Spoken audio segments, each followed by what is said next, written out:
The lost continent of Atlantis. Long ago, Plato, the famous Greek philosopher, told the story of a lost continent, a vast area of land that sank in the Great Flood. He told this story as fact, saying on 4 different occasions that it was true. Many adventurers, sailors, and scientists since then have tried to find evidence or even traces of this lost continent. Theories abound, and some pretty convincing speculations, but it seems that there is no real proof of its existence. What spurs explorers on to find this place is the wealth of legend that surrounds it.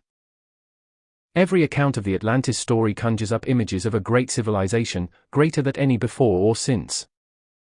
Plato described an abundant paradise. There were palaces of amazing splendor.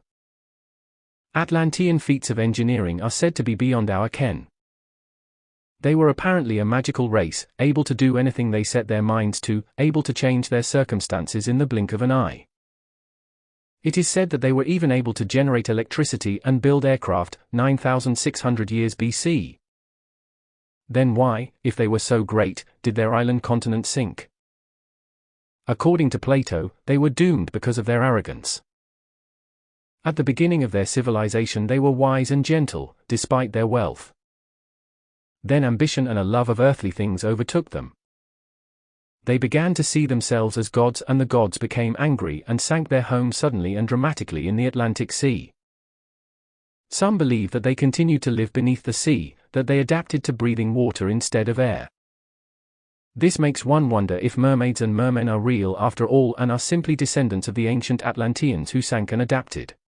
Apparently the Atlanteans were warned of the fate of their island, so they sent out ships and colonized the lands near the island. Plato referred to the location of Atlantis as being beyond the Pillars of Hercules, which is taken to mean the Straits of Gibraltar.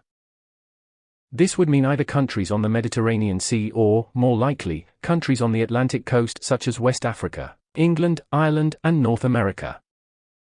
There are 2 phenomena in these places that no one can explain.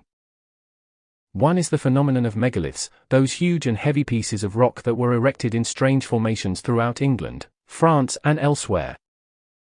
The most famous of these is Stonehenge on Salisbury Plain in England. But it is most certainly not the only one or the largest.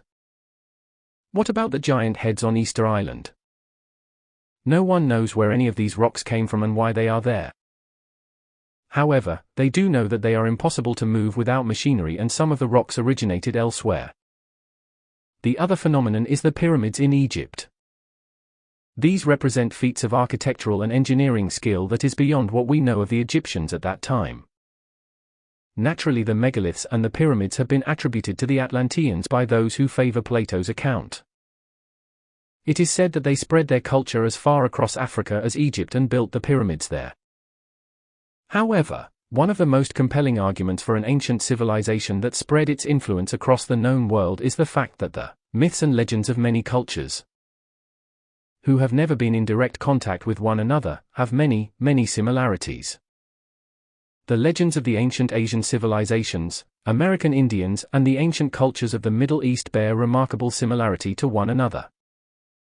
One central theme that runs through all of them is the tale of a great flood which devastated the world. Also, a favorite symbol in the Bronze Age was the spiral. And spirals were to be found almost everywhere, from Scotland to Switzerland to New Mexico. For all that scientists have disproved most of the theories about Atlantis, there are still those whose hopes and dreams are filled with the lost continent. They continue to search for traces of a lost city on the ocean bed, its secrets and treasures hidden under sand and seaweed. Some even dare to believe that the secrets of Atlantis are to be found written on papyrus scrolls stashed away in an obscure secret chamber under one of the pyramids. One day maybe, just maybe, Donovan's song about Atlantis may be proved true. As the elders of our time choose to remain blind, let it rejoice and let us sing and dance and bring in the new. Hail Atlantis!